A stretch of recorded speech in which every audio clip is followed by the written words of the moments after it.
pool of money would be to start?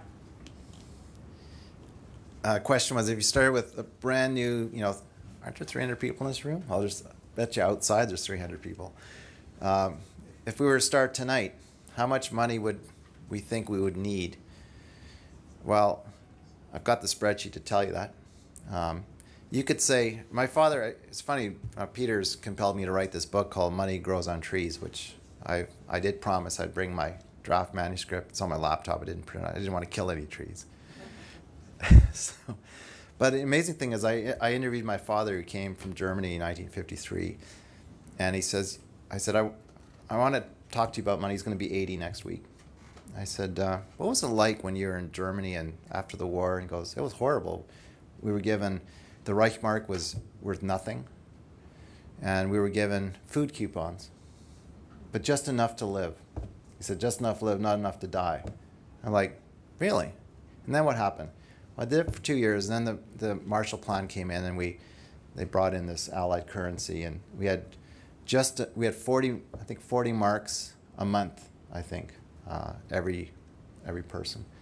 So suddenly the stores were full again, and people could consume things, and the factories started going. So I thought, wait a minute, so in his own lifetime, he lived an experience where the amount of money that was created was just enough, right, to fulfill the basic needs. You could design a perfect diet on calories. I can say the living wage of America should be $15 an hour, guaranteed. Nobody should go with less.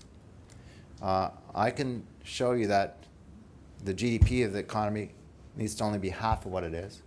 I've taken out debt, and I've taken out waste.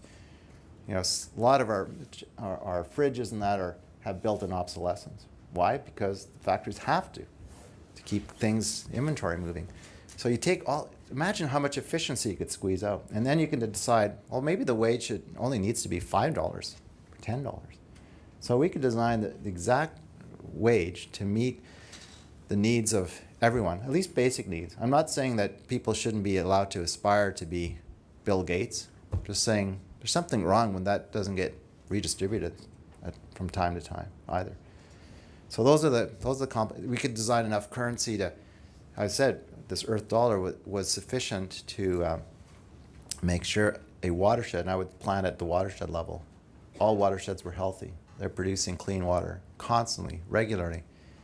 No liabilities, no ecological liabilities or chalking up as they are now. All these things could be designed in a spreadsheet tonight. It's not hard. I mean, I do it for myself. I do a living wage for our own household. How much, do I need to make as a consultant this year? Right? It's not hard. I can give you my spreadsheet. You're welcome. Well, your last question, anyone? I have one then. Okay. What about all those students' questions? Oh, yeah, that's right. What about you students? Yes, it should be me, the last one. Come on, students, you all wrote questions. I see you out there. In a student question, a brave student. Where's a brave soul? Those are the questions? You don't want me to call on you, do you? Hop up. I know where you are. Brandon, let's go. Stand up.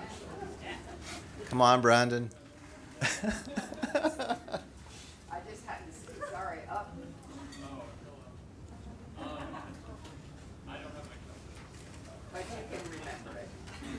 What? You can remember the gist of it. I have them here. Well, it's a long list. You have to find it on here. Not sure where you are. So one thing I want to compel students is, I don't have all the answers. I think out of our creativity, we can design a way better system, and we won't get it right. We've been tinkering with this for a long time, right? And what I'm saying, some people say, oh well, it's like it's like the Israelites and Moses, like, oh, what's wrong? The current system might be debt slavery, but what's the alternative? It seems more complicated. We have to make decisions. We have to sit around in circles and decide how much money we create tonight for Cincinnati tomorrow. Right? That's what we'd have to do. And that would be hard. There'd be lots of arguments and well, why does Susie deserve more? Like, she spent 7 years studying medicine, and like Joe's just a plumber, and these aren't going to be these would be difficult.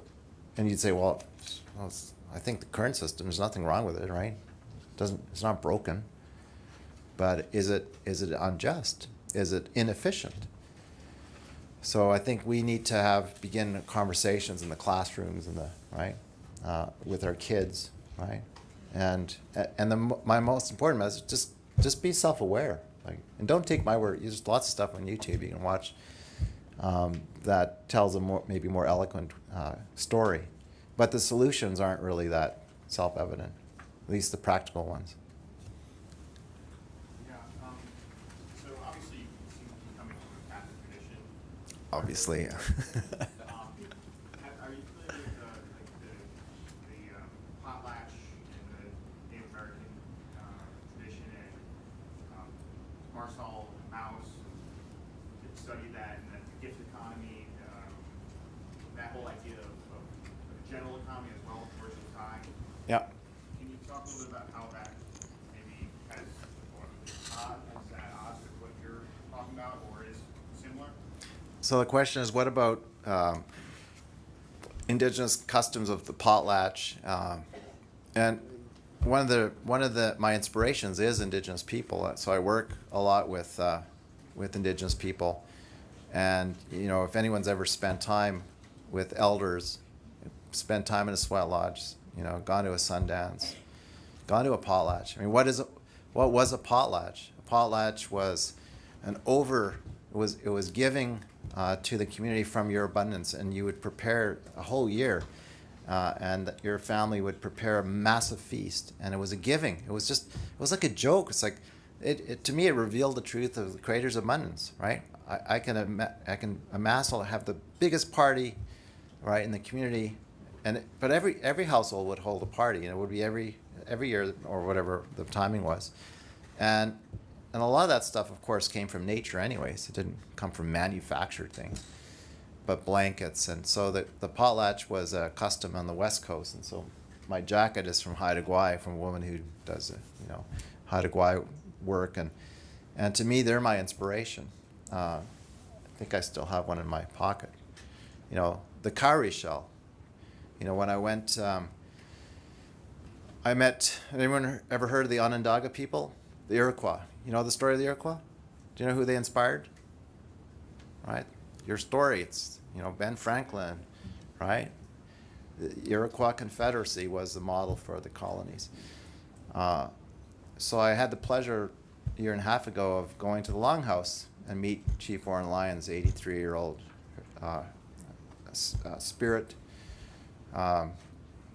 Turtle Clan chief and leader of spiritual leader of the Onondaga people. And the Onondaga people live on the sacred lake Onondaga, near Syracuse, the most toxic lake in America, Superfund site. And they said, we've invited you here because we think you can help clean Lake Onondaga. Says, we're going to help you clean up. I'm not, right? And so the beauty of meeting Orrin was we walked in that longhouse, and we'd driven 5 hours from New York. And we were invited in, and Orrin had us sit down across. So the longhouse is very long. There's 50 clans. And I knew that I'd arrived in paradise, because this culture was still a matriarchal culture. The women elect the chiefs for life, and they have the right of recall. So we walk in, and I'm looking at all the scenery. So there's 50, osprey headdresses on the wall. The chiefs are at the front, and the guests sit over here, and the women are over here. And there's a table in the middle of the hall, and there it is, the double row wampum belt. The wampum belt was the wampum treaty with George Washington. Was a treaty that said, as long as the rivers flow, our two people will journey together. And that wampum belt had been stored in the New York Museum of Natural History or something, and it had just come back. And then he told us, you're actually not allowed to be in our longhouse because we're in the middle of a 30-day ceremonial period.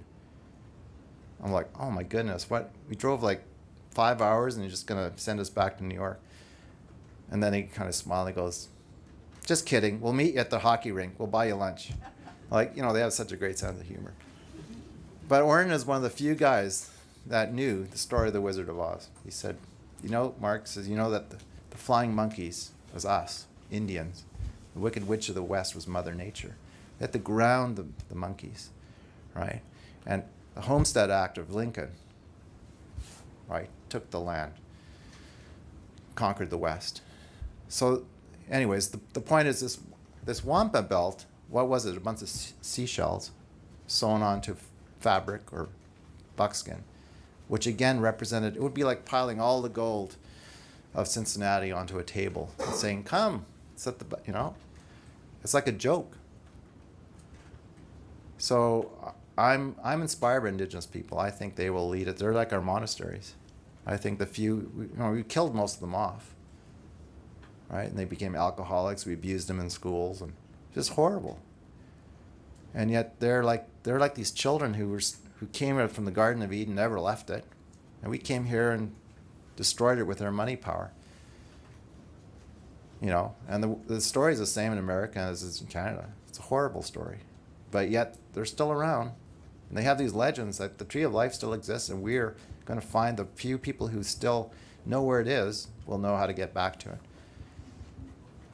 So I have the pleasure of hosting. Now I get to host circles on the land. And our last circle in Edmonton, we called it the Circle Wampum, because that's Orrin Lyon's vision of what's going to happen. No longer that 2-row wampum, it's going to be a circle wampum. Right? That's the future. And so I'm helping them achieve financial sovereignty, because they're small. They're like 300 people, some of them. I can design, and they're called nations, by the way. There's 640 First Nations in Canada. I'm helping them design new money systems, interest-free banking, asset-based economy. They can do it. That's why I'm so pumped. 300 million Americans, that's too much. But 300, enlightened.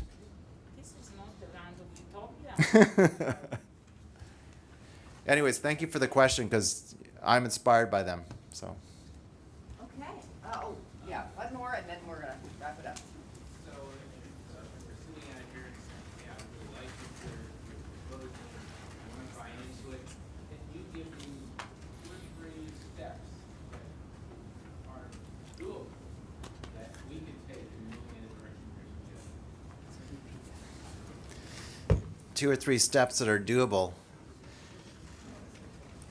Means I have to come down from 30,000 feet, as Peter knows. It's hard. The air gets thinner when I get them down. But I have to say, I know in my own life, I can only speak from my experiences. Getting out of debt, trying to, it's an old adage, try to live within your means. Don't encourage your kids to get addicted to credit, and learn how to save again. All the pressures and problems of the macro system will still exist. Let's start talking about money. Let's form these conversational circles. Let's refinancing our neighbors' debts if we can, right? Why are neighbors paying 18-24% on their credit cards when it's completely ridiculous? And maybe they're ashamed to talk about it. So let's start with our neighbors. Start in our neighborhoods. I think that's what we're trying to do. That's what you're trying to do in Cincinnati. So join those. Join the economics of compassion. You're part of it already, I bet. Not yet? Sort of? On the sideline? Come, join us. We got 2 days of this conversation, right? Coming up? That's the perfect segue, right? Yeah, it's a good segue to the promo for the rest of the week. Thank you. Please join me in thanking Mark Anielski for his talk tonight.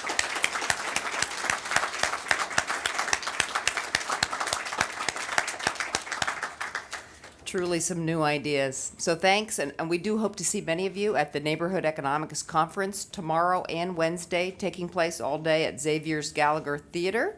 And stay tuned for spring semester events here and Economics of Compassion events, including we'll be having another Jubilee lecture at the Clifton Mosque on December the 3rd. Is that correct? At 6:30 p.m. So that's the next event in the Jubilee series. Thank you all for coming.